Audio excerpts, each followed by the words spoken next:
Medical imaging, and I'll be teaching you almost the entire program for this unit of study.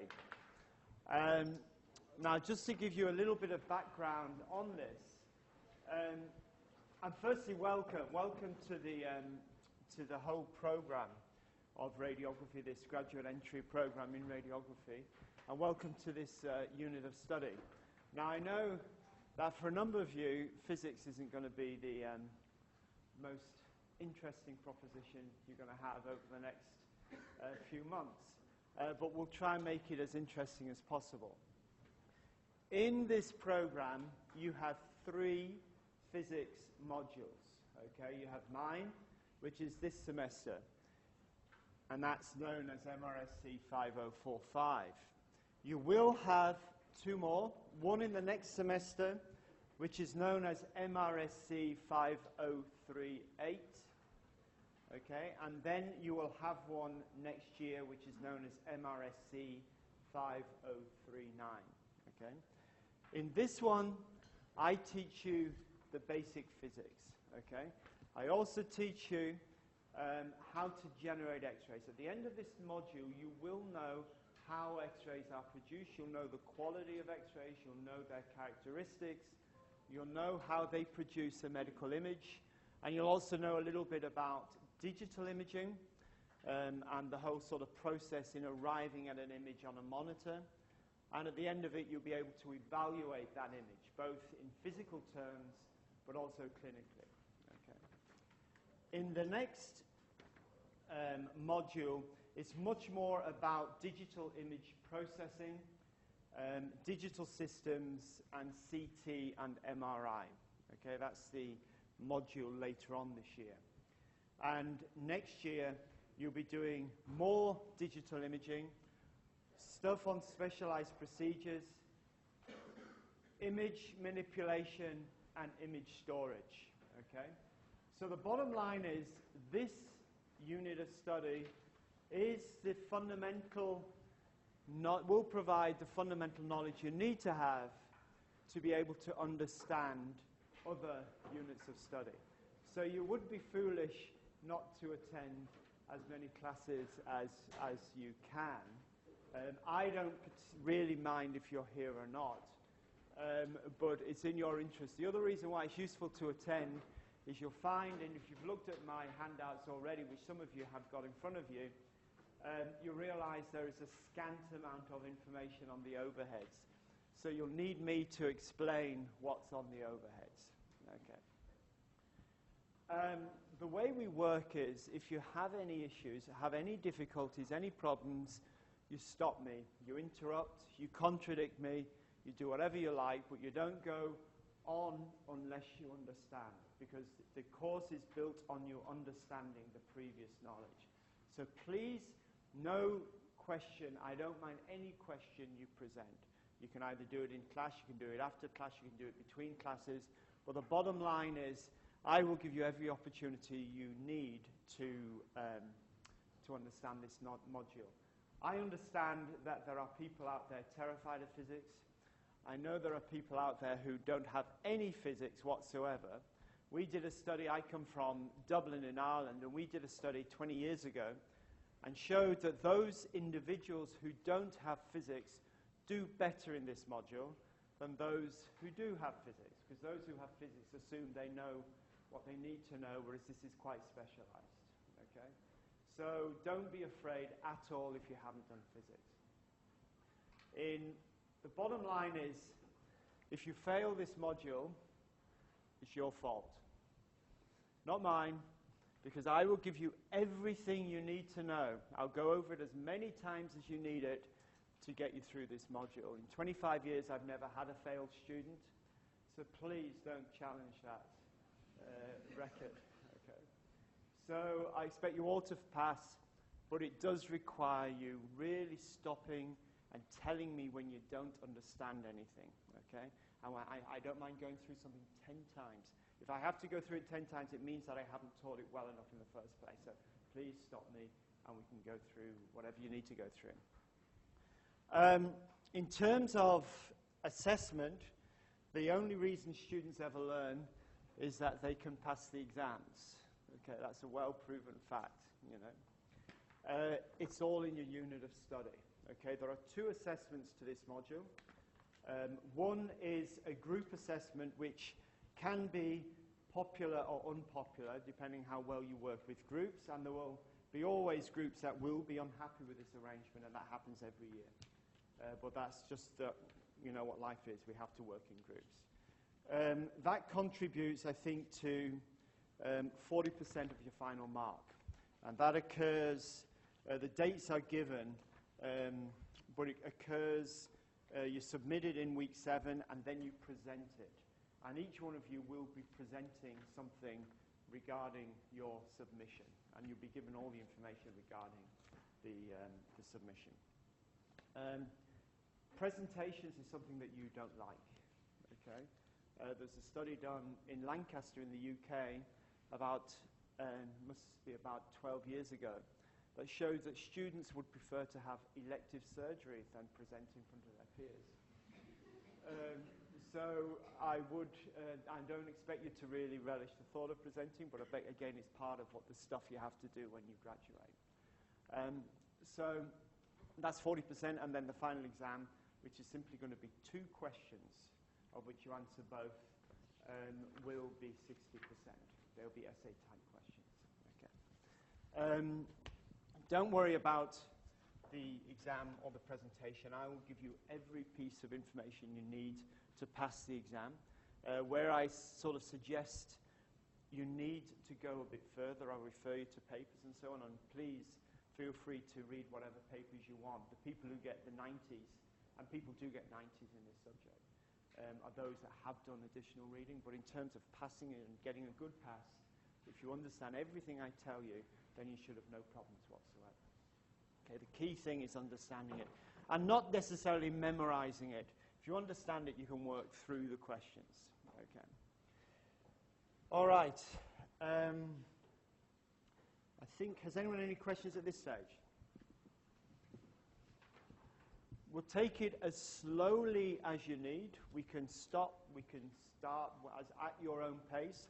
No one can talk and no one can listen for 2 hours, so we'll actually have a break, usually around 40 minutes into the class, have a 20-minute break or 15-minute break, and then we'll come back for another 40 minutes after that. Don't worry if we don't stick to the schedule, because that depends on you, how rapidly you are absorbing the stuff. And if we need to go a bit slower, we will. The bottom line is we will cover everything by the time your exams come along. All right. As I said, the key thing is stick up your hand and disagree or ask any questions or whatever.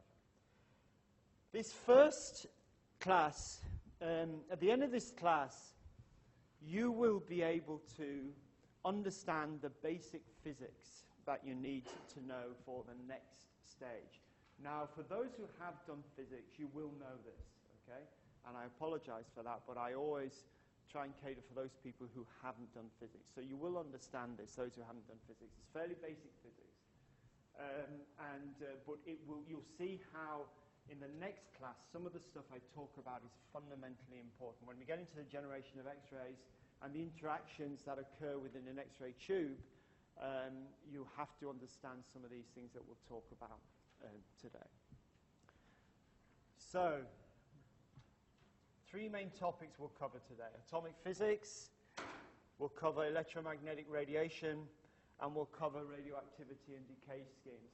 We're not going to do much on this because the only lecture I don't give you is an expert on the area of radioactivity, and I'll leave it to him. I think he comes in week 4, and he provides that lecture. All right. Atomic physics, okay, consists of a nucleus, okay?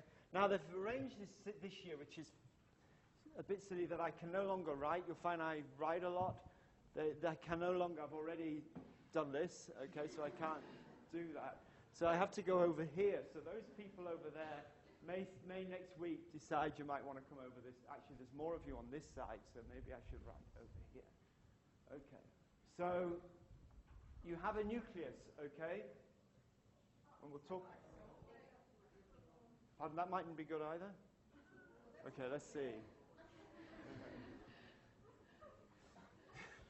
do look like you're worried, I better. Yeah. Oh, no, that'll be acceptable. If we mark the wall enough, they might do something about it. So, okay, so the bottom line is you've got a nucleus which is at the center of the atom, and you've got shells around it, okay? And on those shells, you have a number of electrons. Now, we'll talk about numbers of electrons in a moment, but you have simply a nucleus in the center, and you have electrons spinning around this nucleus. And there can be a variety of shells, okay?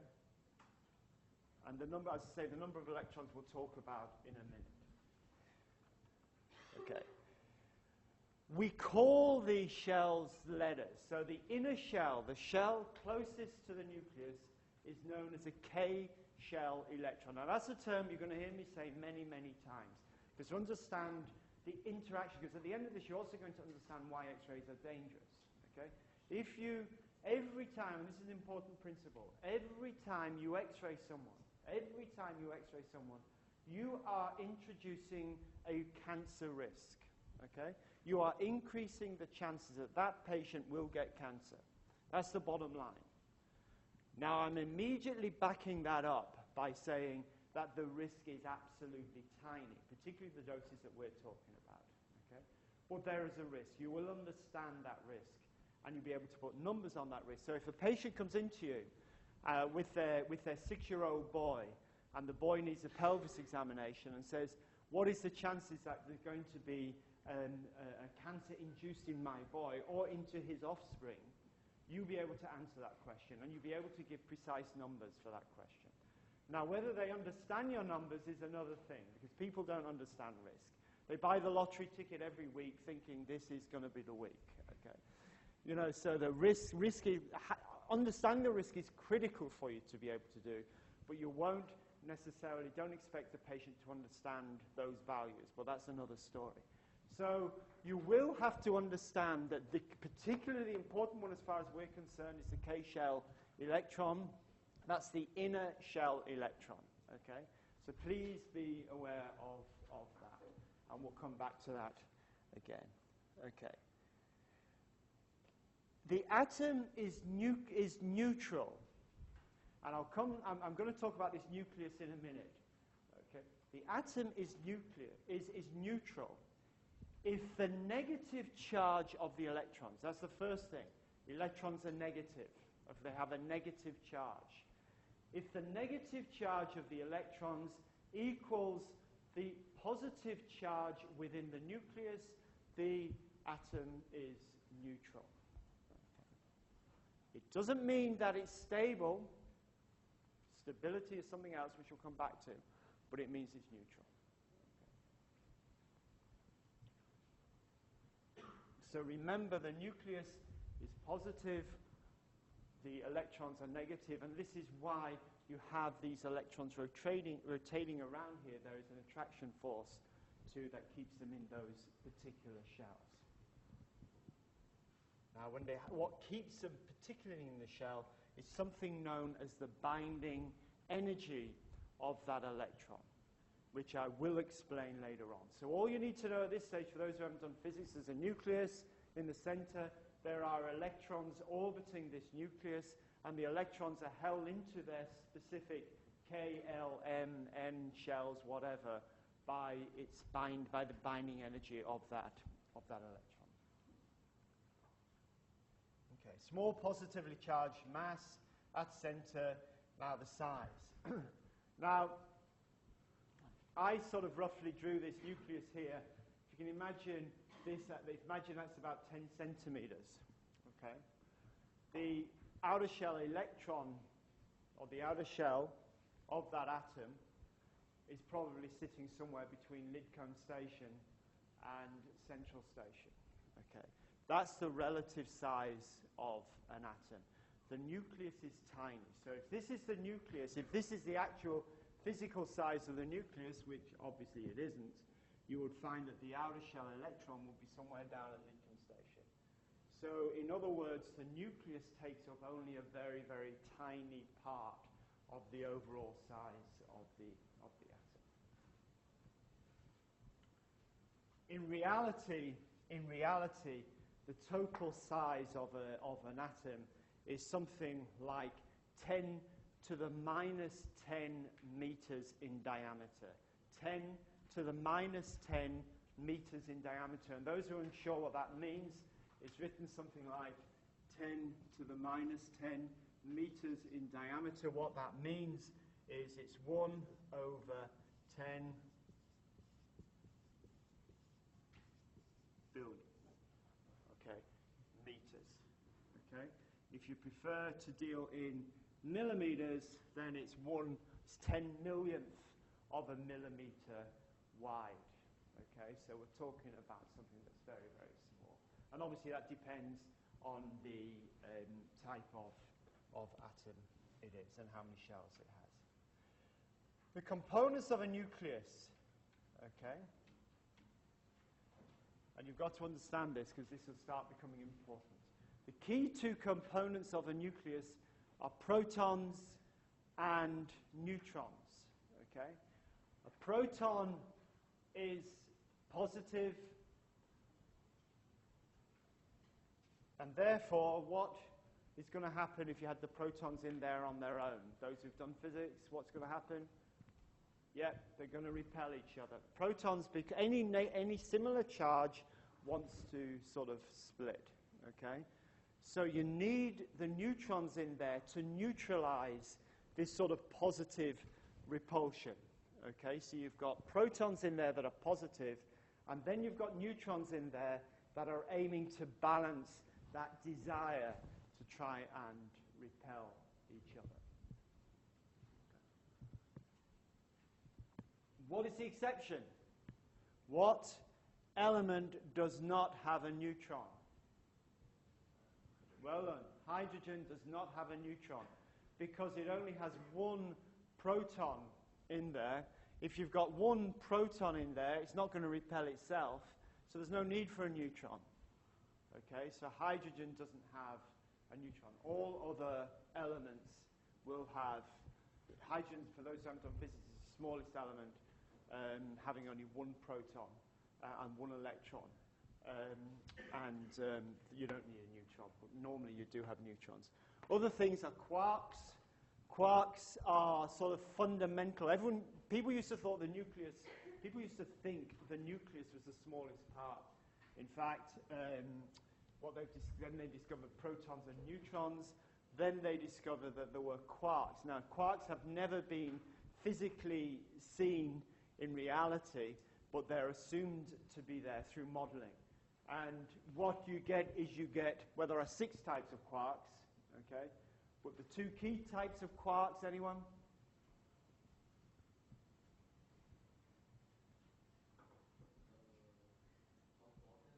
Yeah, good. Keep that 2. They're not the... Well done.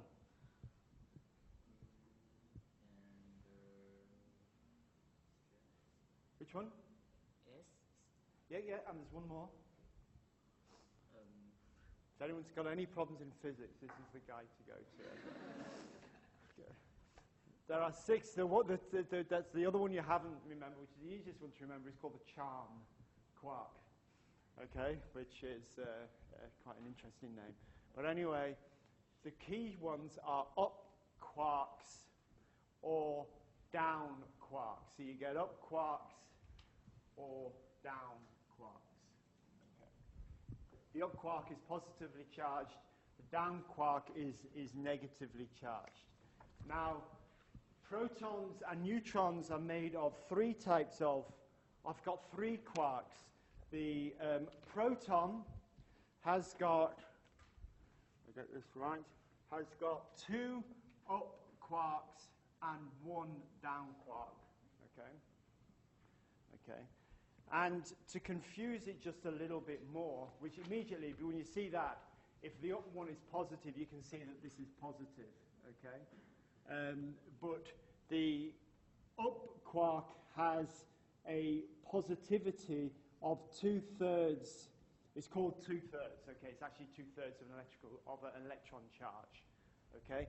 But the up quark actually has a positive charge of 2/3, if you can just remember that for the moment.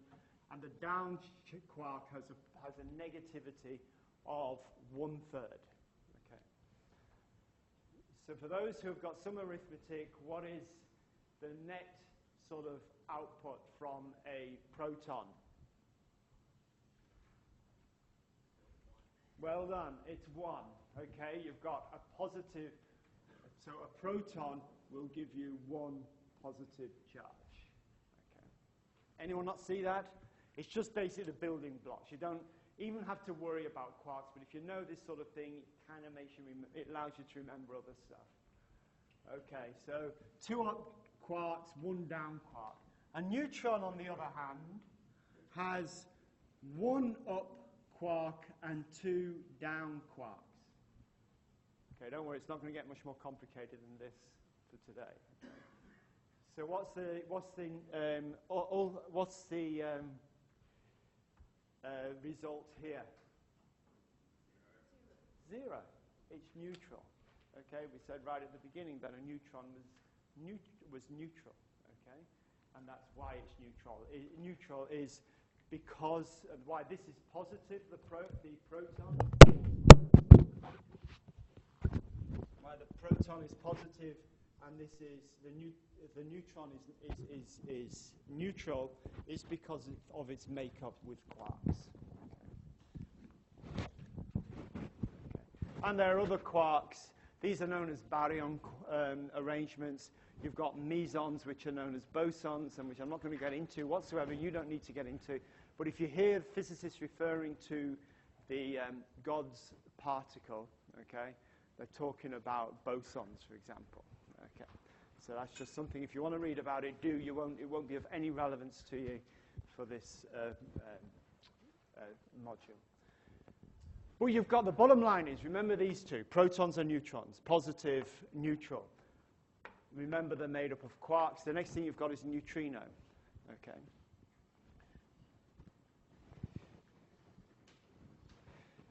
And I wouldn't worry too much about neutrinos. They reckon that within the last 5 seconds, probably about 250 billion have just passed through you. You know, that's the reality of it. But neutrino, anyone knows Italian? Okay. Eno, anybody know what eno means at the end of any word? Well done, small. It means the tiny one. Cappuccino means the tiny Capuchin monk, because it looks like a Capuchin monk, and it's small enough to drink. So that's where cappuccino comes from. Out of interest, anything with O-N-E at the end of it in Italian means? No, large. Okay, if you've got O-N-E at the end of anything, it means large. But the bottom line is neutrino simply means the neutral little one. Okay, and there are loads of them in there, but they're very, very difficult to detect. Now, this is a word you're going to hear many, many times. Photons. Okay. And don't mix it up with protons. They're completely different things. A photon, an X-ray is an example of a photon. A gamma ray is an example of a photon. A photon is simply don't call it a particle because it hasn't got mass. It hasn't got charge. It's got none of those things that you'd expect of a particle. It's just, if you like, a component of pure energy. Okay? So it's just energy. A photon is just a piece of energy, if you like. But don't think of it so much as a particle or something that's actually there. And you'll see why in a little while. But so just imagine this as energy that can be expressed as an X-ray or gamma ray. But it's entirely different from this thing, okay? Completely different thing. Positron is like a positive electron. And I've talked about size already. Okay, atomic number is something you're going to hear time and time again.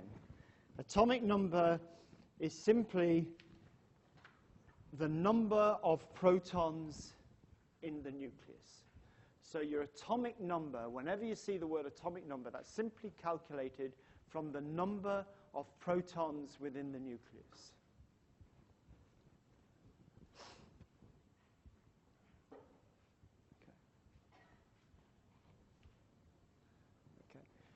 the atomic number, in other words, the number of protons in the nucleus, always dictates what the element is. Okay? So if it's hydrogen because it has one proton within the nucleus, therefore its atomic number is 1. Okay? Helium is always helium if it's got 2 protons in the nucleus, and the atomic number is 2. Okay? And so on with all the periodic table of elements. Okay? So the atomic number determines what the actual element is, whether it's lead, whether it's calcium, whether it's oxygen, whether it's helium, whether it's nitrogen. It's simply the number of protons in the nucleus will determine what that element is. Okay? And they have this term, atomic mass unit, but it's really, that can get a bit confusing because there is something else which I'll refer to in a minute. Just call it the atomic number. Okay. And it's sometimes referred to as Z. If you see Z, it simply means, in this context, it means the atomic number.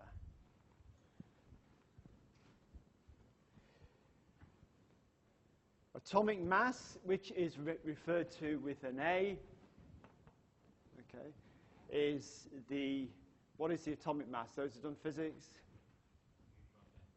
Well done. It's the neutrons, the number of neutrons plus the number of protons.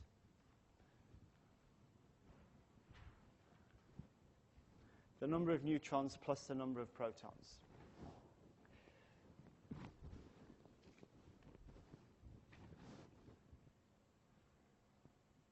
Okay. Now, let me give you an example. Okay, now this will be a bit scary at the beginning, but don't worry. I think I'll write here. I'm sort of running out of space. Can you see this? Yeah? Okay. So if I give you an example of uranium, 238 over 92. Okay. And that's called uranium. You often see elements written like that on the periodic table of elements or wherever you're going to see it. And this is a very common representation. Okay. The top number refers to the atomic mass. That's the combination of your neutrons plus your protons. Okay.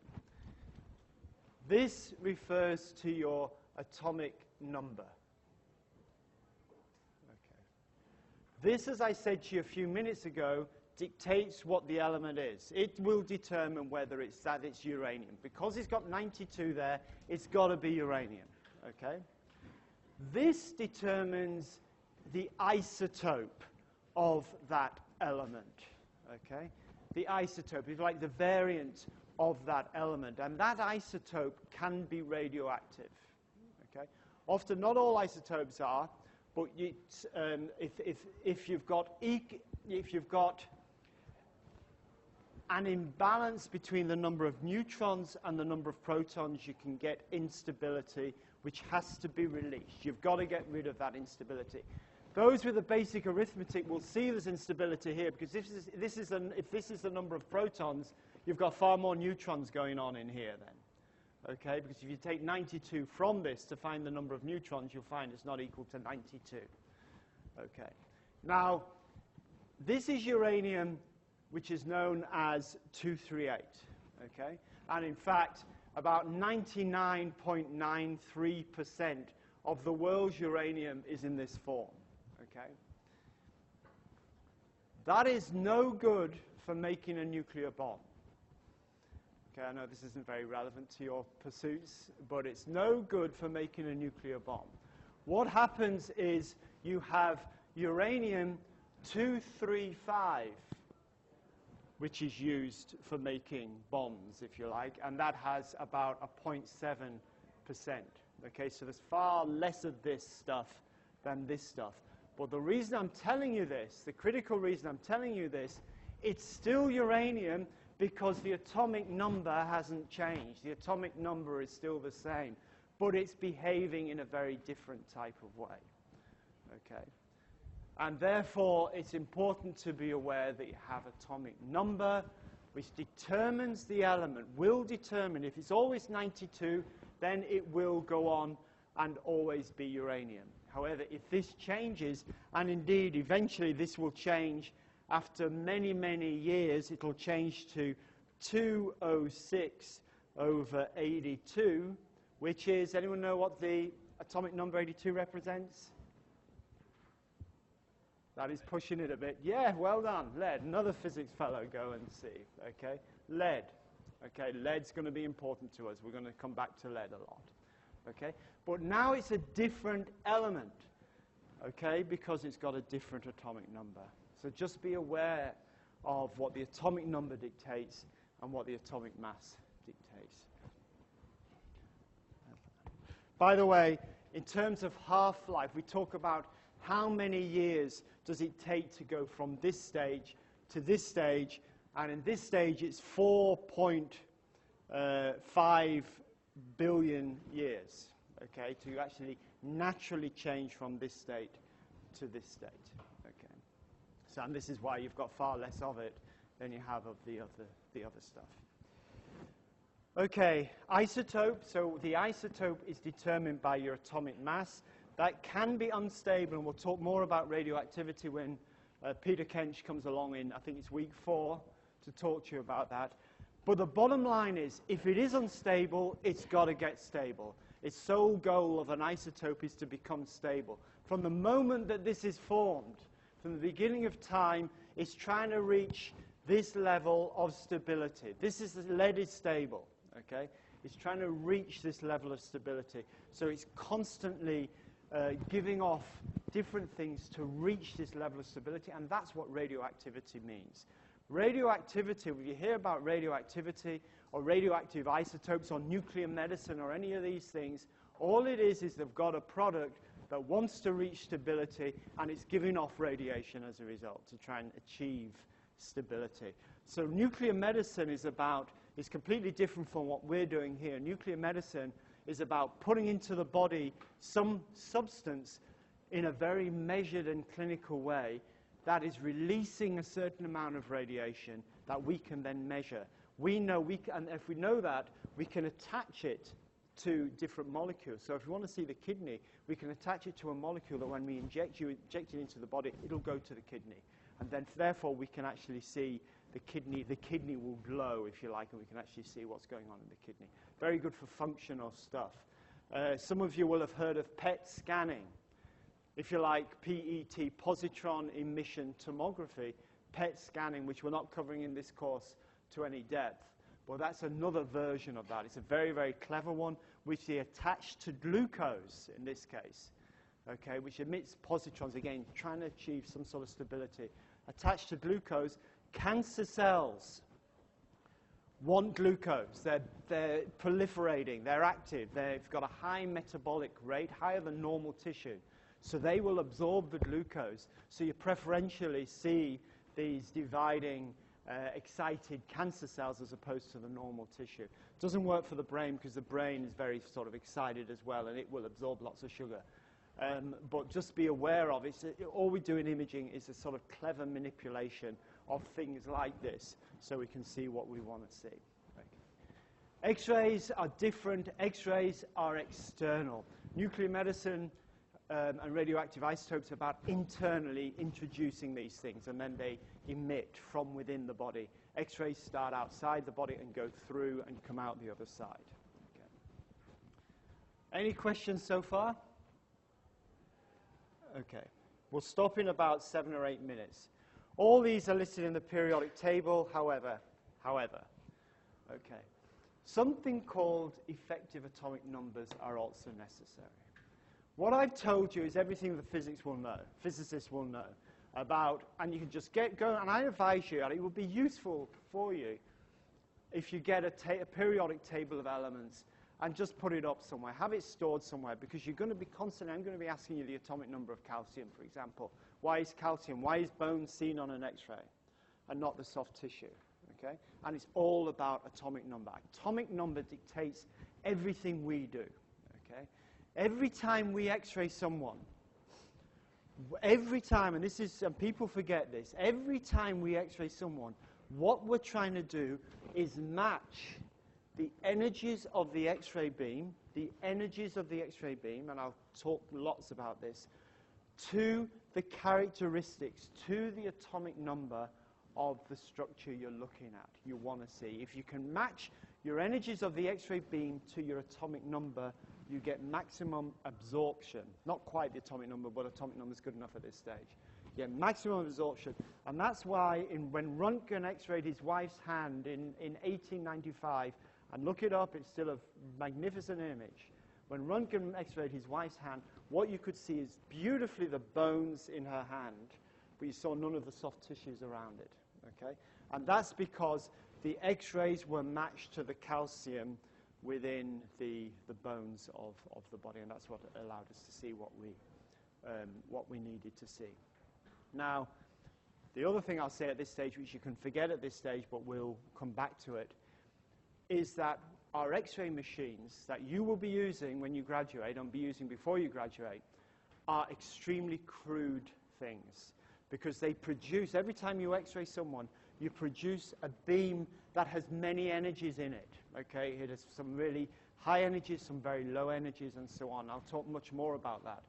But and therefore, we've got this crude bunch of energies that we're trying to somehow match up to what we're looking at. Okay, and it's not good. It's not a perfect tool. It does the trick, but we can do much better. We've been saying this for a number of decades, and I'm delighted that the research that I'm doing with the Australian synchrotron is that we're actually able now to get single or very close to single energies that allows us to match that single energy to the atomic number characteristics of what we want to see. And in particular, I'm looking at breast cancer.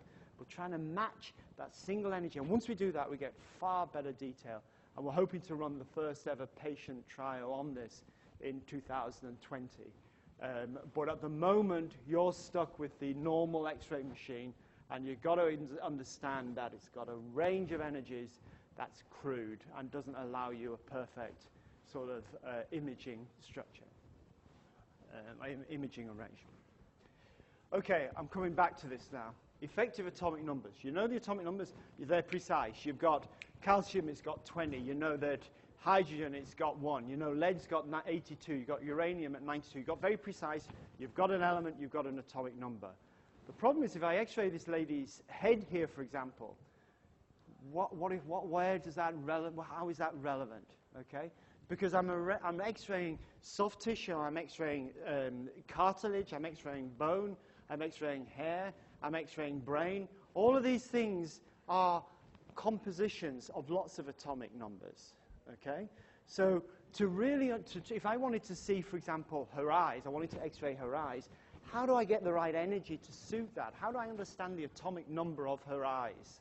Okay, because it's made up of lots of different things. Okay, and this is what I mean by effective atomic numbers.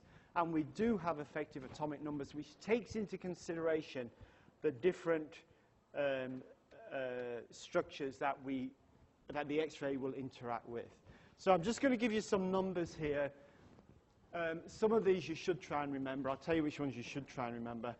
Air has an atomic number of 7.78. Effective atomic number. Clearly, it's not an element. It's just a combination of different elements. So air, if you like, it's got 7.78. Muscle has 7.64. Now, that should immediately tell you, this is our problem. How on earth can you X-ray sea muscle if it's got an effective atomic number so similar to the air around a wrist? And this is why we can't. With a normal X-ray, it's very, very hard to see muscle or soft tissue. If you X-ray someone's abdomen, what you will see, you'll see the pelvic bones, you'll see the vertebrae, you'll see the ribs coming down, and so on. But you barely make out the liver, you barely make out the kidneys, you barely make out the bowel unless it's full of air, and so on. So this is our challenge, and this is what I want you to understand about these effective atomic numbers. They're so similar that it makes life difficult. Water has an atomic number of 7.5. Again, it's just pretty close to everything else. Bone, on the other hand, has an atomic number of 12 to 14, an effective atomic number. So bone has an effective number of around 12 to 14. Fat is 6.5. And these last lot, don't worry about. You don't need to know them. But the important thing here is this one stands out. Bone stands out. And this is why when we x-ray someone's pelvis or chest, we see bone. That's what we see. So we've got to be clever then. That makes our job much more difficult. We've got to be much more clever about the way we x-ray someone, about you as radiographers choosing the right energies to match what you're actually imaging within the patient. Okay? And sometimes those who've had problems with their maybe with their stomachs or whatever, you'll find that we don't just x-ray your stomach. What we do is we give you a drink, okay, known as barium, and that barium, because it's got a much higher atomic number, then coats the inside of your esophagus and your gut, allowing us to see it, okay? So this is why we do clever things like that. If we want to look at your heart, if you want to know whether you've had a heart attack and we want to look at your coronary vessels within your heart, we inject something into your venous system, usually, sometimes arterial, but usually venous system. So it then goes to these arteries and it shows them up beautifully. And you see the heart, but you see these beautiful vessels around it, and so we can see if there's a blockage or whatever. So this is why we introduce these agents, is to introduce, if you like, an artificial atomic number that allows us to see things that we wouldn't see because of the nature of X-rays and the similarity of, vessels, blood vessels and kidneys and stuff to everything else that's in the body. Okay, I think we'll stop there. If you want to come back in about 15 minutes, we'll restart talking about the electron.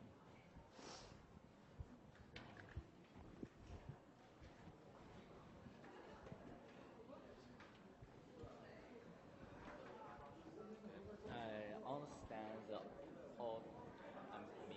atomic number is effect on the bending energy of the outline, but I'm not quite some because the air is kind of massive or like gases. Yeah. So basically, it's not a pure element, and so it should be some point like higher than 7 point something, and the density is not the same. Yeah, so yeah. No, the density is not the same, and that makes a difference because the density isn't the same. The molecules are more dispersed than they are in a tissue. It's not just that, I'll come into this in a minute, it's not just about atomic number, it's also about density of structures as well. But air, that is actually the effective atomic number for air is what you see there. It will stop X-rays. If you had a vacuum, for example, and you had air, you would find that in the vacuum situation that you'd have no attenuation of the X-rays, but with the air you would get attenuation of the X-rays. Okay, but I mean, it's not. It will be some error or some. Oh yeah. Some noise. Oh yeah. Okay. Oh no, there's going to be loads of error. These are only rough figures. These are not, because the effect. You're not going to have the precision. Like with uranium, we know it's 92. It's always going to be 92. With those numbers I've given you, they're simply representations what they, can be. It's nothing precise about those effective atomic numbers because they can vary hugely. Any formula transform the atomic numbers into the bending energy, then this to calculate the effective energy or the X-ray. I'm going to talk about binding energies after this because we're going to talk about the electrons. But you've hit the nail on the head. The critical thing here is binding energy. That's the really important thing. Atomic number sort of represents the binding energy, but the binding energy is critical.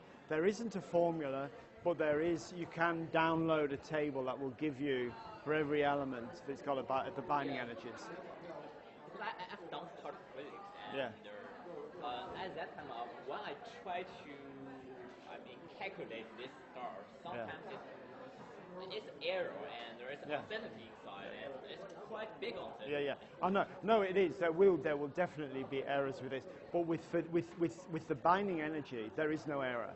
I will give you binding energies that will be precise for particular elements. Yep, because I think for the item itself, at the first point, when we not pick it up or we don't do something with, and we can't take some some atoms just like normal atom have zero energy as an line to this field, and the atom is a source of energy itself, and some electron is already have some energy.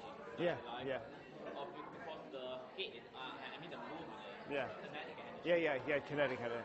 Yeah, the kinetic energy we're not so concerned about here, but the binding energy is critical. The kinetic energy and the binding energy together to force about the potential energy. Then release the electron. This part, well, keep going. Well, we'll talk much more. But the bottom line is, with these effective atomic numbers, don't expect precision. They're just rough estimates because we just. We'll have a table, not just a formula. Yeah, you'll have in terms of binding energies, later on here, you're going to come across a table that will talk about particular binding energies for particular structures. Yeah. Where are you from? You from China? I'm from China, but I done my undergraduate degree in England. In England? Yeah. Whereabouts in China are you from? Shanghai. All right. Well, I've been to China many times because I collaborate with Fudan, which is in Shanghai, Fudan University, and the Shanghai Synchrotron in Shanghai, and so on. Yeah, there is a very good one. Yeah. And in fact, the university has a center in Suzhou, which is just north of Shanghai, 2 hours away. So, yeah. Okay, good. Keep going. When you as we move forward, keep asking the questions. Okay, good on you. So if say the humidity in the air is higher than normal, so the effective. Yeah, it will, and that's why that effective atomic number is such an imprecise thing, because it's going to depend on what's in there at the time. Yeah, but the important thing is it gives you an indication of that it's pretty similar to muscle and it's pretty similar to fat, and that's why if you X-ray, you're going to get black, but you're also going to get black here for the tissue. Yeah, and you just see the bones. Yeah. Okay, right. Okay.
All right, let's keep going.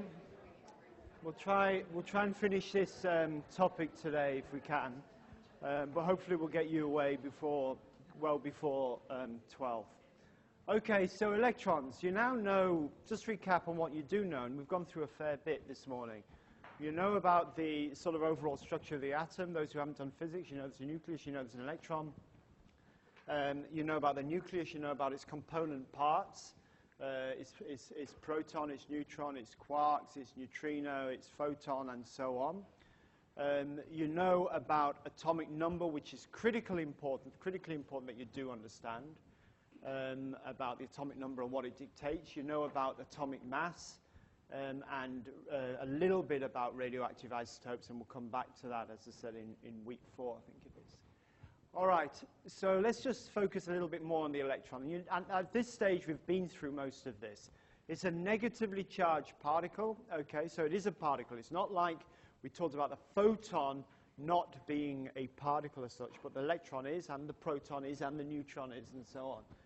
It goes around in these orbits, which you know about, and you know each orbit's got a letter, and the inner one is called K, L, and then L, and then M, and so on, okay?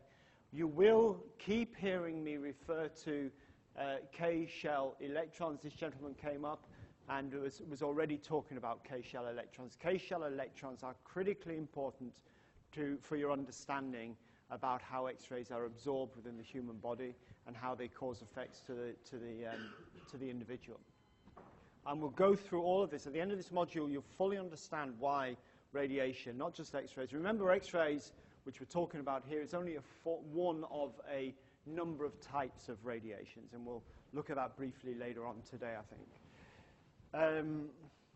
So maximum electrons per orbit, this is the first formula you're going to encounter in this course, and it's potentially the simplest formula you'll ever come across. That formula there tells you always the maximum number of electrons in a shell, okay? N, you simply, where you've got N, is you put the number of the electrons. So the K shell is your first shell. So going back here, K shell is your first shell, so N is 1, L is 2, M is 3, and so on. So how many electrons do we have in the K shell? 2. That's all you can. If you replace the N there, 1 squared is 1 multiplied by 2 gives you 2. How many in the L shell? Maximum number? 8. 2 squared is 4. 4 times 2 is 8. How many in the KLM shell? Everyone see where I'm getting those numbers from? Anyone any issues? Okay, so you're simply substituting the N for the number of the shell. Okay, that doesn't mean that they always have those number of electrons in the orbit. If you look at hydrogen, for example, all hydrogen has got is 1 electron orbiting this shell. It hasn't even got this shell, okay? Okay. If you look at beryllium, beryllium will have 2 here, but it will also have 2 here, okay? It doesn't have to be 8. 8 is the maximum it can have in the L shell, okay? But so they're maximum numbers. Okay, binding energy is critically important. You're really going to have to understand this binding energy. The binding energy of an electron, this applies to simply one of these electrons. Each of these electrons has a binding energy. A binding energy is the energy required to remove the electron from its shell.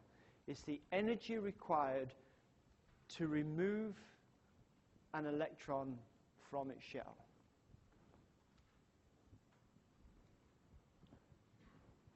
By the way, how many international students do we have? Okay. Okay, from China? China? All from China? Anyone not from China who's international? You usually have Middle East students. Yeah, where are you from? Malaysia, welcome. Whereabouts in Malaysia?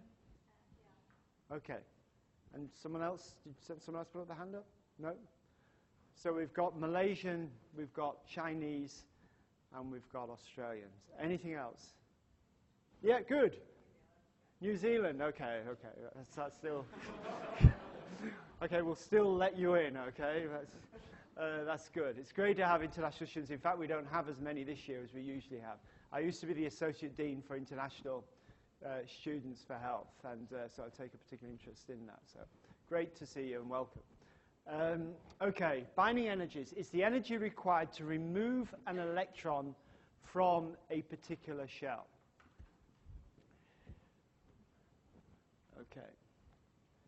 And the binding energy changes, and we'll go through this in depth later on in the course, but it changes. The binding energy of the K shell is different from the L shell, from the M shell. So the binding energy is determined by the shell that you're in, okay?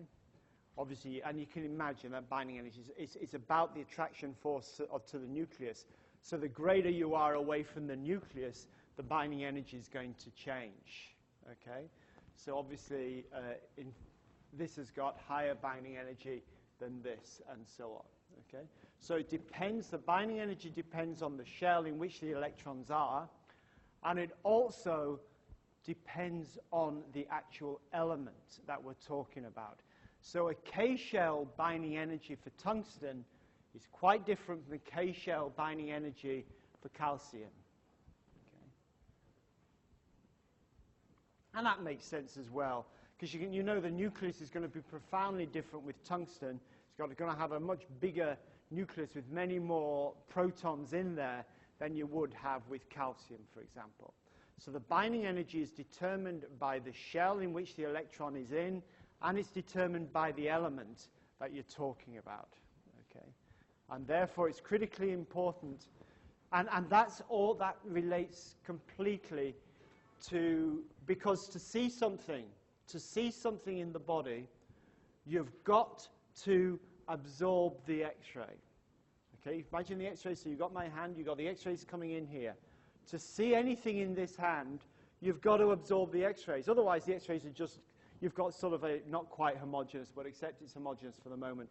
You've got a homogeneous group of X-rays. They hit my hand. If this hand doesn't do anything, then you're going to have an equally homogeneous group of X-rays here hitting the film or hitting the digital receptor, okay? So you're not going to see anything. So if you want to see anything, you've got to absorb the X-ray, okay? You absorb the X-ray when it has enough energy to kick out an electron, okay? You absorb the X-ray when you have enough energy to kick out the electron. In other words, the X-ray has got at least the binding energy of the electron it's dealing with. Because to kick out that electron, we'll talk much more about this, I'm just giving you the concept. To kick out that electron, the X-ray must have at least the binding energy. If it's less than the binding energy, it's not going to kick it out. If it's got the binding energy or more, it'll kick the electron out. Once it kicks it out, it gives up all its energy. Remember, an X-ray isn't a particle, it's just energy. It gives up all its energy to kicking this electron out, and the X-ray will be absorbed. Okay? That's what we try, and that's the crux of medical imaging, is producing X-rays that will just have enough energy to match the binding energy of the electron of the structure you're trying to radiate. Okay. That's the crux of medical. You only see something if the X-ray is absorbed. The X-ray is only absorbed if it has an energy that matches the binding energy of these electrons. Okay. So obviously it's proportional to nuclear charge, and that relates to shell and element type. Distance from nucleus is fairly straightforward. Examples of binding energies, you've got it there, you don't have to write it down. The ones that I would ask you to try and remember that we're going to refer to quite a bit is calcium, that's important. have a rough idea of these, but you don't need to worry too much because they're absolutely tiny anyway. Here you've got the atomic number. Remember Z, atomic number. Here you've got the binding energy of its inner shell electron. So remember calcium. Remember molybdenum. Remember iodine, barium. Yeah, remember from this point down. Okay, they're important ones. Okay. Why they're important? Tungsten is what an X-ray tube consists of. Yep. Tungsten is what an X-ray tube consists of. Okay. Lead is what you will wear when you're in an X-ray room and have to be with the patient when they're being irradiated. You'll be wearing lead, and I'll come back to that in a sec. Barium, you'll introduce into the patient. Iodine, you introduce into the patient. Molybdenum, you'll find in X-ray tubes for breast imaging. Calcium is in bones. Yep. What's the units for the This is just these are just the binding energy. They would be keV, kilo electron volts, and that'll become much more important. So that's a good question. Kilo electron volts. Okay, and we'll come back to and how we match that with the X-ray beam. We'll talk about in a little while. Not today. Okay. By the way, remember a lead coat. You will all wear lead coats in X-ray imaging. Okay, and this is a bit of a distraction, but it's important. You'll all wear, if you go in, not if you're behind the screen, you don't need to wear lead coats. But if you step out from behind the screen of a patient, you want to hand something to a patient who's drinking something or whatever, you wear a lead coat. A lead coat never reduces the radiation to zero. Those who have done physics will be aware of half-value thicknesses, okay, and the exponential relationship with attenuation of X-rays, and we'll talk much more about that. But the bottom line is, if we've got a number of X-rays, whatever we put in its way, we will not stop all those X-rays. We will reduce the X-rays to a certain amount, and that's known as, we have this exponential relationship, which I'll talk about in a little while. But lead coats never reduce the X-rays to zero. Remember that. Don't think just because you're wearing a lead coat, you're going to get zero X-rays. If you get too close to the patient and stuff, you will get irradiated. Your best protection in medical imaging is not the lead coat, although you must wear them if you're out there. Your best protection is stepping back. It's very, very effective because we apply something called the inverse square law. By stepping back, and don't worry, we'll do the inverse square law later as well, but the thing I'm trying to introduce here is if you step back, you drastically reduce the amount of radiation you receive. Okay? Think of it like a bit like a torch. If you've got a torch here, okay, and you shine a beam here, you get this nice sort of concentrated bright beam. If you bring the beam here, what you do, you've got now a big beam, but the strength of the light at all those points is far reduced from what it was when it was here, okay? That's how X-rays work. They work on the basis of the inverse square law. That if you double, and just for those who want to know what the inverse square law is, we'll do it again, but that if you double the distance from the X-rays, you reduce the intensity of X-rays by a quarter, okay? Okay, and then you can go, if you quadruple the distance, you reduce the intensity by 1/16 of what it is. Okay, so be really aware of that. That just by having a lead coat, you're going to be protected. By the way, those who are worried about X-rays, and you should have some concern, there really is nothing to worry about. I've been looking at measurements for people for many, many years, and in 25 years, I've only seen one measurement that was detectable. Okay, that you get absolutely tiny doses. You may in a year get 0.1 millisieverts. 0.1 millisieverts. By living this year, having nothing to do with X-rays, how many will you receive? Does anyone know? You'll get 50 times that much. Simply by living this year from radiation, from what you're eating, from cosmic rays, maybe radon from the Earth or whatever, you'll get 5 millisieverts. As practitioners, you receive actually about one. If you get anything, you might get 1/50th of that in a year. So it is really, really tiny, and you probably won't even get 1/50th of it. Okay. The only one that I saw was a student called Ed Madigan, who Ed eventually published with me in Europe, And he had a dose of 150 millisieverts in one of his. And what his local mates did is they grabbed his TLD badge and put it onto the X-ray machine and X-rayed it about 1,000 times, you know, and that's how he got this dose of radiation. So Ed didn't get it, but his badge did. Okay, so don't worry about getting exposed to radiation as long as you're safe. Think about having a lead coat on doesn't do it. You know, it will reduce it. It'll reduce it lots, but it doesn't eliminate radiation. It's all about other good practices as well. Okay. So there's a list of K-edges you should try and remember. Okay. Ionization. For X-rays to work, you must ionize.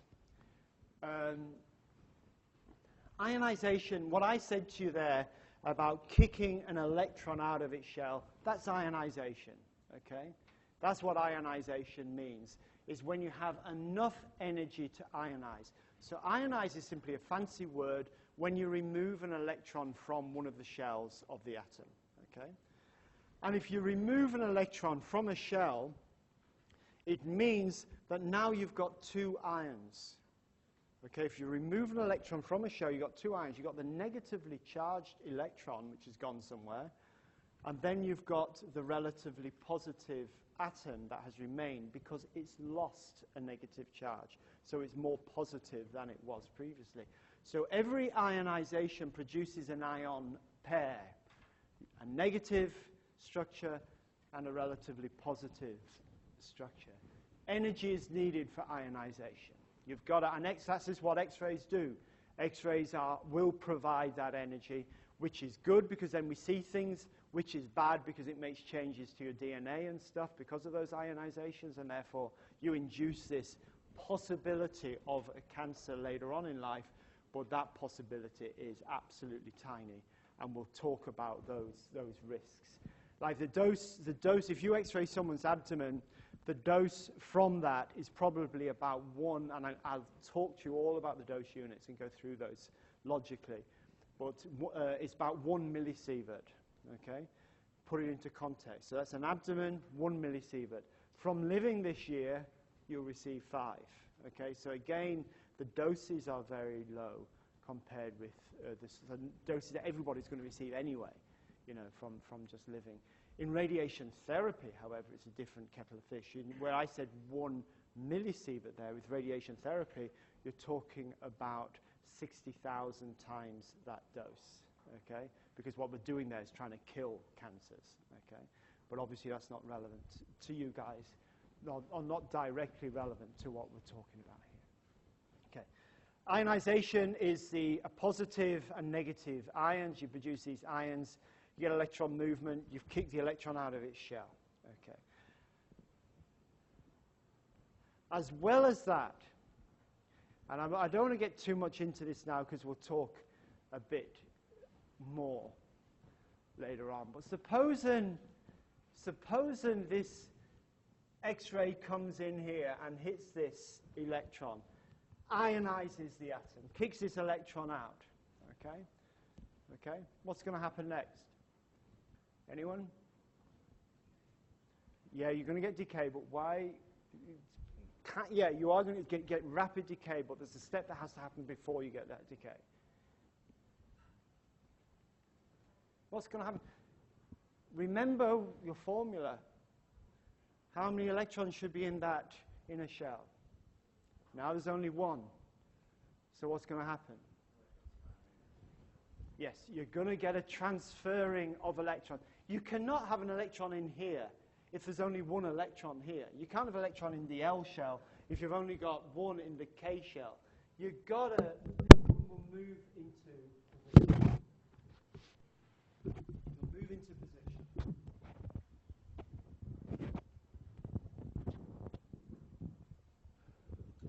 Okay.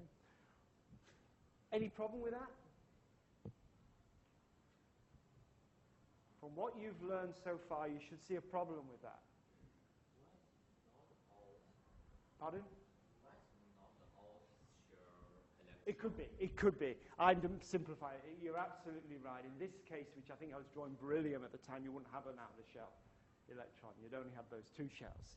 But if you had, you're absolutely right. If you had if you had tungsten, for example, you'd have a series of shells, and it could be this one that moves in, but the principle's the same.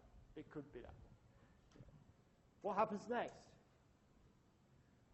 Is the binding energy of a K shell and L shell the same? No. So suddenly you've got a situation whereby this electron had had a completely different energy from this electron. Okay? And you've asked it to substitute for this electron. As a result of that, you've got to release radiation. You've got to release, and this is one of the ways we produce X-rays, but we'll talk more about that. And you don't have to worry about it. But the problem is when you ionize, you get electromagnetic radiation released because this electron moving into this position has to give off some excess energy, okay, because the binding energy is different.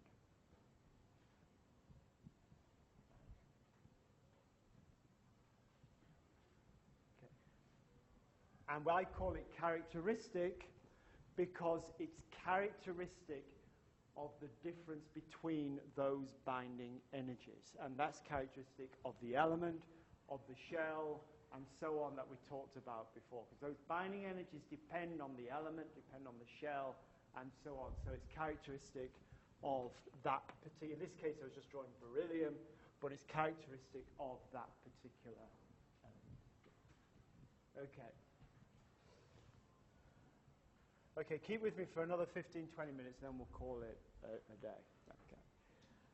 Right, so let's look at electromagnetic radiation. Okay, so at this stage, just go over what you know. You know about atomic physics. You know enough about atomic physics to move on to the next stage of the course. You know about nucleus, you know about electrons, you know about the arrangement that we have in an atom.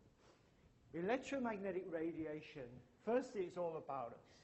It's everywhere. As I said, you know, radiation is passing through us all the time. Light is a form of electromagnetic radiation. X-rays is a form of electromagnetic radiation. Gamma rays is as well. Ultrasound isn't. So when you talk about ultrasound, it's not radiation, or it's not electromagnetic radiation. Electromagnetic radiation has particular properties, and we'll just explore those for a moment. Range of frequencies. If you imagine electromagnetic radiation is a spectrum of energies, okay? Some of high energies, some of low energies, okay? It's a spectrum of radiation types, low energies, high energies. So there's a range of frequencies, and I'll talk about this, range of wavelength sizes, range of energies. I'll come back to those in a moment. One of the key properties that make electromagnetic radiation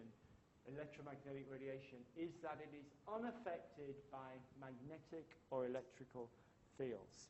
So if magnetic fields affect this radiation passing through, it's not electromagnetic radiation. Okay? If electrical fields affect it, it's not magnetic radiation. So the key features of electromagnetic radiation is that it's unaffected by this and it travels through a vacuum. The sun, the light and heat from the sun reaches us through a vacuum, okay?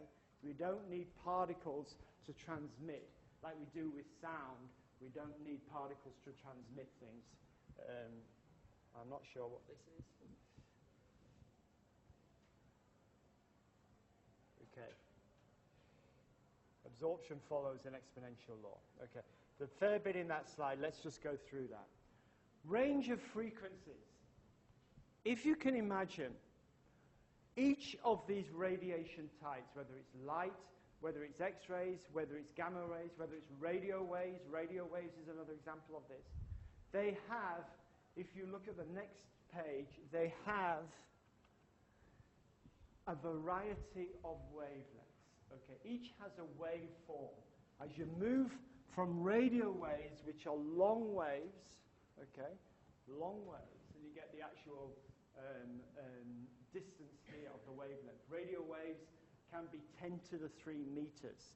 10 to the 3 meters is a kilometer. A radio wave can be a kilometer long, okay?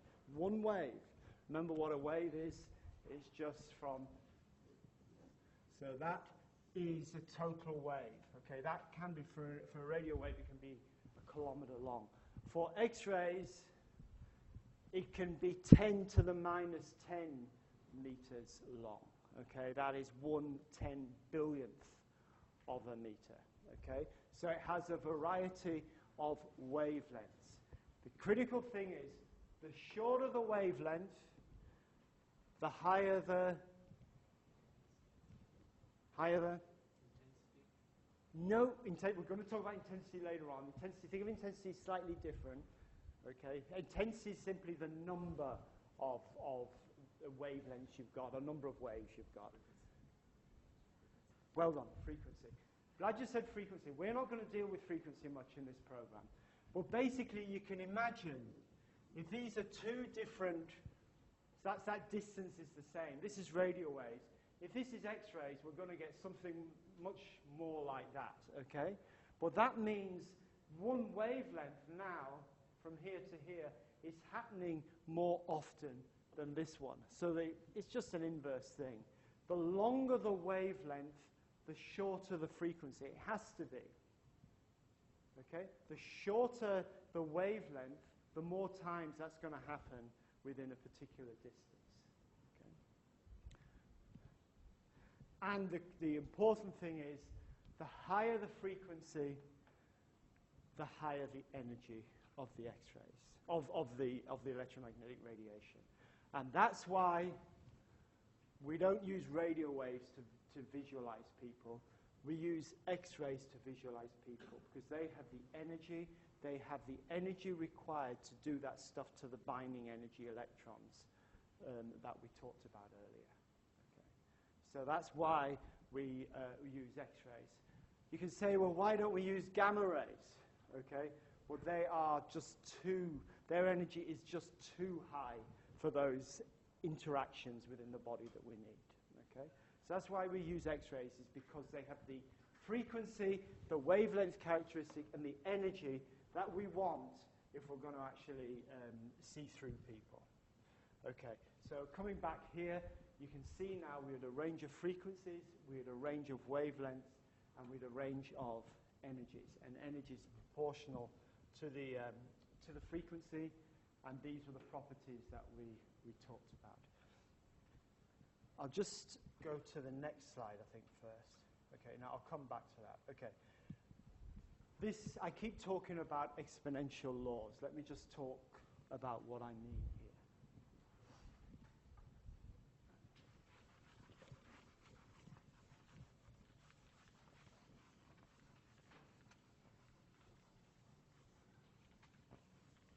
Okay, and I'll give you, what I'll do to explain an exponential law is I'll give you an example of what it is. So if we have intensity, or if you like, just to avoid the jargon for a minute, the amount of radiation.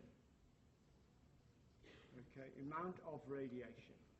And we plot that through thickness of lead. So we've got radiation coming here, a homogeneous amount of radiation coming here, hitting lead, okay, at different thicknesses of lead. So we have, for example, 1 millimeter of lead up to maybe 20 millimeters of lead, okay? In practice, the coats that you will wear will probably have somewhere around 1.2 millimeters of lead, that sort of figure, 2 millimeters of lead. But what you see is, you will see that sort of arrangement. Okay. In other words, what you have here is you had 100% of radiation. Here you've got 50% of radiation. Here you've got 25% of radiation. Here you've got 12.5% of radiation. I'm going to give you a description now that sort of summarizes what this graph does. What that means is, for absolute changes in one parameter, you get fractional changes in another. With absolute changes in one parameter, you get fractional changes in another. In other words, as I add 1 to 2 to 3 to 4, they're absolute changes. I'm adding a millimeter every time. I'm getting fractional changes here. It's going from 100 to 50 to 25 to 12.5 to 6.25 and so on. In other words, with absolute changes in thickness of lead, I'm getting fractional changes in the intensity of the radiation. The critical thing to notice here, it doesn't reach zero. Half of anything never reaches zero. You can half anything you like. You can half a cake if you can do it with enough precision as many times as you like, but you'll never reach zero. Okay? That's why lead coats will never offer you full protection. Okay? They will only fractionally reduce the level of radiation that you will receive. Okay? And that's important to be aware of. So that's what we mean by an exponential law, when absolute changes produce equal fractional changes here. Okay? And that's what we call an exponential law. I could have changed this to distance. So if I move back 2 meters, 4 meters, 6 meters, so on, I get the same pattern. Okay? So it never reaches zero. Okay? Any queries or questions about exponential relationships? Okay. It applies to so much in what we do with imaging. Okay, that's electromagnetic radiation really summarized. It's just an array. This radiation is around us all the time. It can be radio, microwaves, for example. It can be gamma rays, X-rays, and it sort of varies in terms of wavelength, varies in terms of frequency, varies in terms of energy. And another little formula, energy equals HF. Energy, the important thing is, I'll come back to H in a moment, but energy equals frequency is what you can read into that. As your frequency goes up, your energy will go up, and that's modified by a function called H. Okay? Don't worry about that terminology. The critical thing to remember, as frequency goes up, if you've got more waves, you're going to get more energy. Okay? Now, some people talk dual characteristics of electromagnetic radiation. I'm glad you said frequency, because normally when we talk about radiation, if you're not into radiation physics or X-ray physics, you'll often talk about the wavelength of the X-ray. Okay? You'll talk about the frequency of the X-ray. We don't. We talk about the energy of the X-ray. You're going to hear much more about energy of the X-ray than anything else. But remember, energy is a surrogate for frequency. Higher frequency, higher energy. Okay, so it's not as if we're saying different things. It's a different way of expressing it. Okay. Also, people often think about energy, and it's not a particle, but you think about energy as an actual structure. It's something real. You know, we talk about a photon of energy, okay, as if it's something real that you could see it, you know. Energy, you don't see it, but some people think about it. And when I think about X-rays, I think about lots of little bits of energy in an X-ray beam. Some people think more about the wavelength of those X-rays. I think it's more useful and easier to think about this if you think about it as photons of energy, as individual bits of energy. But it's not a particle. It hasn't mass. It hasn't charge. You can't actually measure it as such. Okay? You can measure its effects, but not itself. And some guys will know what H means. What is H? Yeah, I heard the constant. What was the first one? Well done, Planck's constant. Well done. So H is just a constant which allows us to unite energy with frequency. And those who really want to know this, Planck's constant is just a number which you can, if you don't want to remember it, just forget it instantly, okay? But it's 6.62 multiplied by 10 to the minus 34 joules seconds. Okay. But don't worry about that. You don't have to remember that at all. It's just a way of uniting these two separate things. So we talk a lot about energy of X-rays, not frequency, and we talk a lot about photons of X-rays, not waves. Okay. And here's just frequencies for you, which our eyes are only able to see 3 colors. That often surprises people. We can only see 3 colors of light. That's all our eyes can actually visualize. Red, green, and blue. Blue's around 450. their frequencies. Blue's about 450 nanometers of wavelength, red's about 530, green's about 530, red's up around 600. That's all our eyes can see are these three wavelengths of light.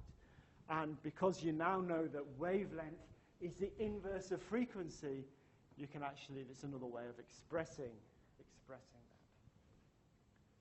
that. Okay, the last thing then, actually, I'm only just going to mention, because as I say, we've got the other guy coming in to talk about that. But you should know the basics. You should know that you have elements and isotopes that are stable. They're comfortable. Lead's not going to break down into anything else. It's reasonably stable. Okay. However, you've got other things that have to reach stability. Okay.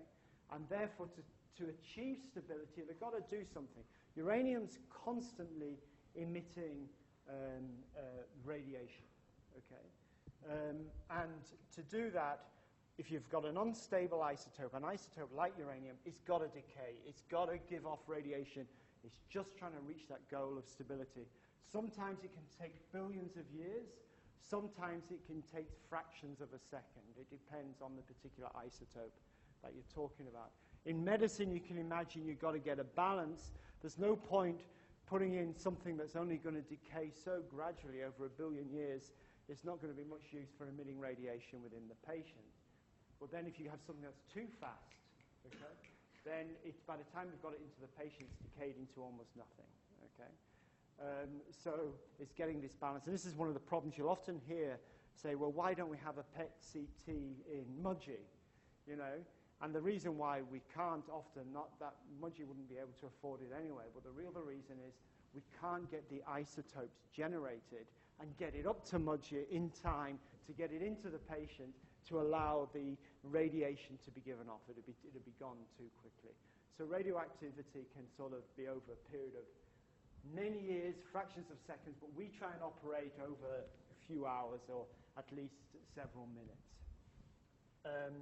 Decay rate is how many changes do you see happen? How many releases of energy do you see happen over a particular time?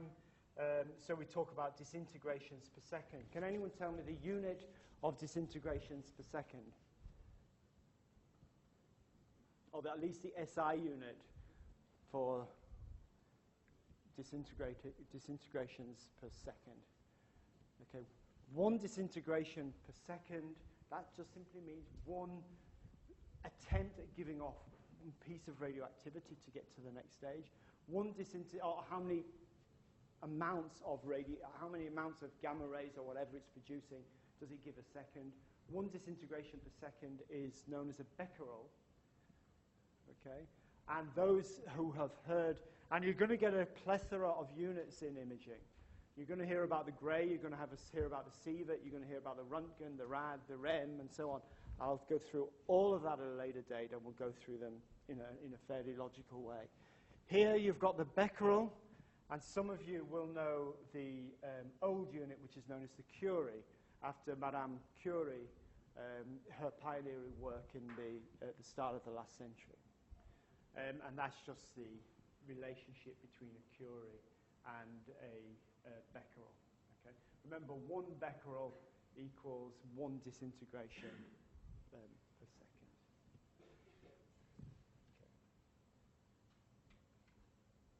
Okay. Again, these are examples of radioactive isotopes which you've already got, and half-life. Okay. Last thing I'll talk about then is, well, one of the last things I'll talk about is half-life. Half-life is the same as this.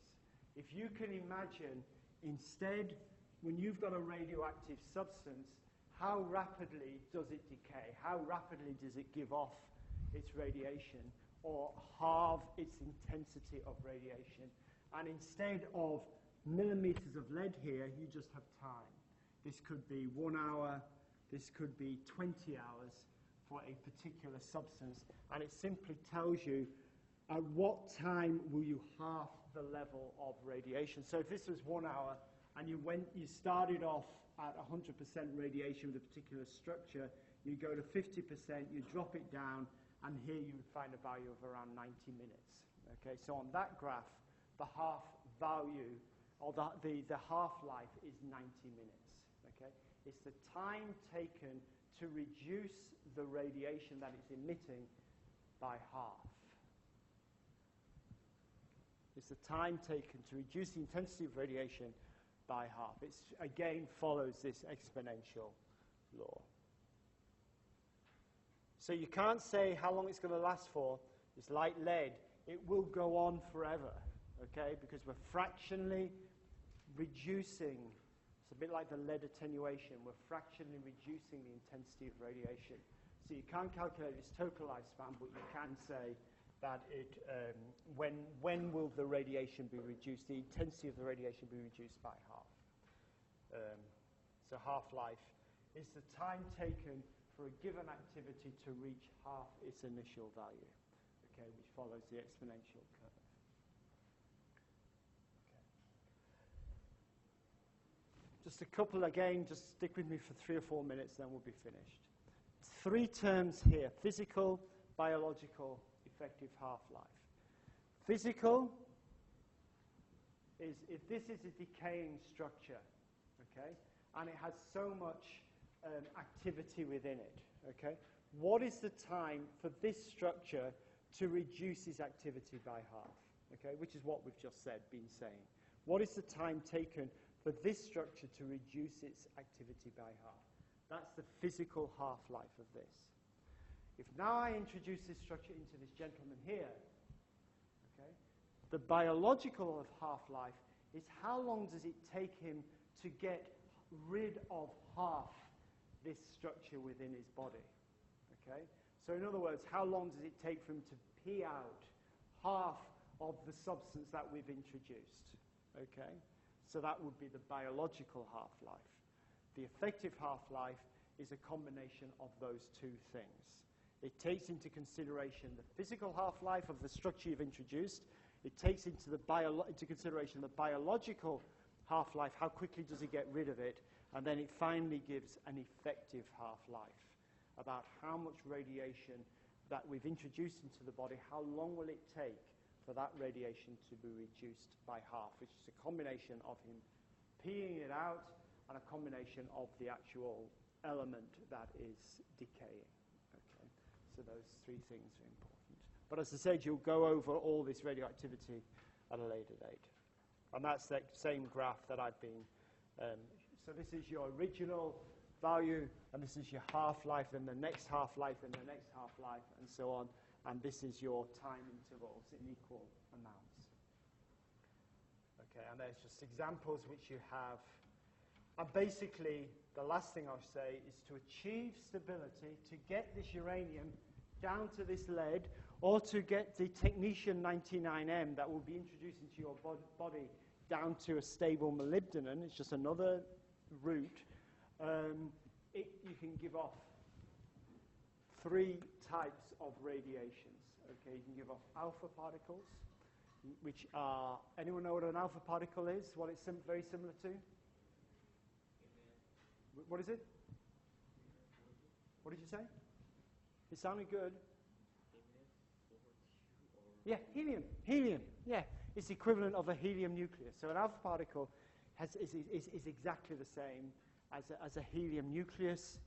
A beta particle can be an electron or a positron. Remember, a positron is a positive electron. So it can be a release of an electron or a positron. And then gamma rays, which happens. For a gamma ray to happen, one of these 2 events must have happened previously. Okay, gamma ray, you know, is electromagnetic radiation. Okay. That's a bit heavy now, that last bit, but we will go over radioactivity again. So the things that you've learned today, just to summarize, you've learned about the atomic structure, you've learned about electromagnetic radiation. You know there are an array of different types of radiations out there. What we're worried about is X-rays, because it has that high sort of frequency and energy and small wavelength, which obeys all the rules of the electromagnetic radiation in terms of vacuum, in terms of exponential relationships, half-lives, and so on. Not half-lives, half-value layers, and so on. You've heard about half-lives with radioactivity. And that's a fair enough introduction to it all, I think. Anyone, any questions or difficulties? I would encourage you strongly, I think most of you have this, but go over it before next week, because we're only going to compound. If you've got any difficulties, we'll only compound those as we move forward. If anyone's got any questions, please come up and we can go through them.